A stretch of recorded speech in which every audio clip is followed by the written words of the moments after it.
الحمدللہ وکفیٰ وسلام علی عبادہ الذین اصطفیٰ۔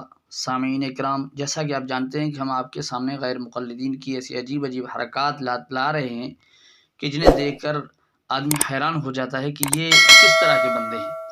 سامعین، غیر مقلدین اکثر جھوٹ بولا کرتے ہیں، اس میں تو کوئی شک نہیں، لیکن ایک تو جھوٹ بولنا، دوسرا یہ کہ قرآن اٹھا کر جھوٹ بولنا۔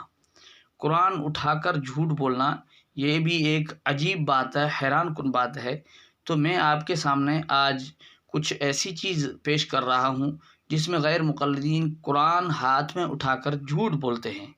آئیں دیکھتے ہیں کیا کہتے ہیں۔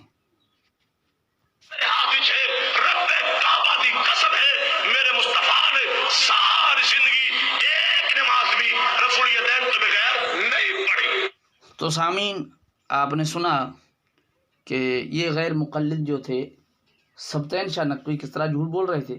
تو آئیے ایک اور غیر مقلد دیکھتے ہیں، وہ کیا کہتے ہیں، ذرا اس کو بھی سنیے۔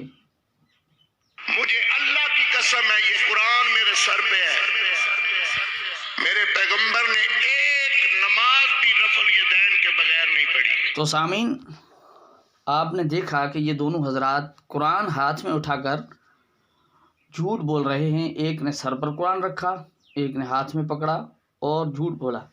تو سامعین، ایک وقت کے لیے ایک خیال یہ بھی آئے گا کہ بھئی یہ جو لوگ کہہ رہے ہیں کہ حضور صلی اللہ علیہ وسلم نے ایک نماز بھی بغیر رفع الیدین کے نہیں پڑھی، تو شاید وہ رفع الیدین یعنی پہلی تکبیر والا ہوگا، ابتدائی نماز کا ہوگا، تو اس وجہ سے شاید وہ اپنے اس قسم میں سچے ہوں۔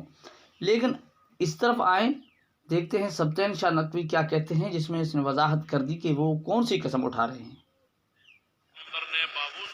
سامنے موجود اللہ دی قسم میرے محبوب نے ساری زندگی ایک رکوع بھی رفع الیدین تو بغیر نہیں کیتا۔ تو سامعین، آپ نے سنا کہ یہ حضرت وضاحت کے ساتھ فرما رہے ہیں کہ حضور صلی اللہ علیہ وسلم نے ایک رکوع بھی بغیر رفع الیدین کے نہیں کیا۔ تو سامعین اکرام، یہ تو لوگ قسمیں اٹھا رہے تھے، اور قسمیں اٹھا کر قرآن ہاتھ میں اٹھا کر قرآن سر پر رکھ کر یہ کہہ رہے تھے کہ ایک رکوع بھی حضور صلی اللہ علیہ وسلم نے بغیر رفع الیدین کے نہیں کیا۔ تو یہ دیکھیں، یہ حدیث ہے آپ کے سامنے، یہ سنن نسائی کی ہے، جس میں حضرت عبداللہ بن مسعود رضی اللہ تعالیٰ عنہ کہتے ہیں کہ کیا میں تمہیں رسول اللہ صلی اللہ علیہ وسلم کی نماز نہ پڑھاؤں؟ چنانچہ انہوں نے ہمیں نماز پڑھائی تو انہوں نے صرف ایک بار رفع یدین کیا، یعنی ابتدا میں۔ اوپر کیا لکھا ہوا ہے اس کے باب کے اندر، رکوع سے سر اٹھاتے وقت ہاتھ نہ اٹھانے کی اجازت۔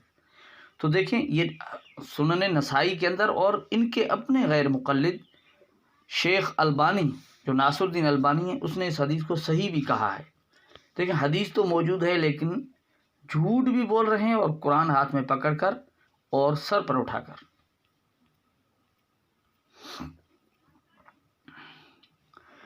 تو سامعین، یہ بھی حدیث ہے آپ کے سامنے، ایک اور حدیث ہے سنن ابو داؤد کی، یہ حدیث آپ کے سامنے موجود ہے، اور سنن ابو داؤد کی یہ حدیث موجود ہے آپ کے سامنے کہ رسول اللہ، حضرت ابو ہریرہ رضی اللہ تعالیٰ عنہ کہتے ہیں کہ رسول اللہ صلی اللہ علیہ وسلم جب نماز شروع کرتے تو اپنے دونوں ہاتھ لمبے کر کے اٹھاتے،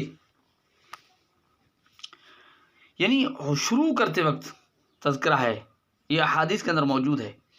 اور یہ سنن ابو داؤد کی روایت ہے کہ رسول اللہ صلی اللہ علیہ وسلم نے نماز سکھائی تو آپ نے تکبیر تحریمہ کی اور رفع یدین کیا، پھر آپ صلی اللہ علیہ وسلم رکوع میں گئے تو دونوں ہاتھ ملا کر آپ نے انہیں اپنے دونوں گھٹنوں کے بیچ میں رکھ دیا۔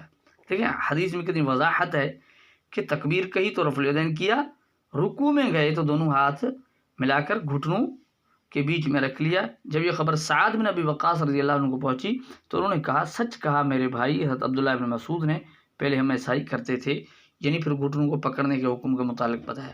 تو یہ احادیث موجود ہیں، یہ بطور نمونہ پیش کر رہے ہیں آپ کے سامنے کہ احادیث موجود ہیں، لیکن جھوٹ اور قرآن ہاتھ میں پکڑ کر سر پر رکھ کر جھوٹ بولا جا رہا ہے۔ تو اللہ جل جلالہ ایسے فتین لوگوں سے ہماری حفاظت فرمائے، پوری امت مسلمہ کی حفاظت فرمائے، ہمیں صراط مستقیم پر استقامت کے ساتھ چلنے کی توفیق عطا فرمائے۔ السلام علیکم ورحمۃ اللہ وبرکاتہ۔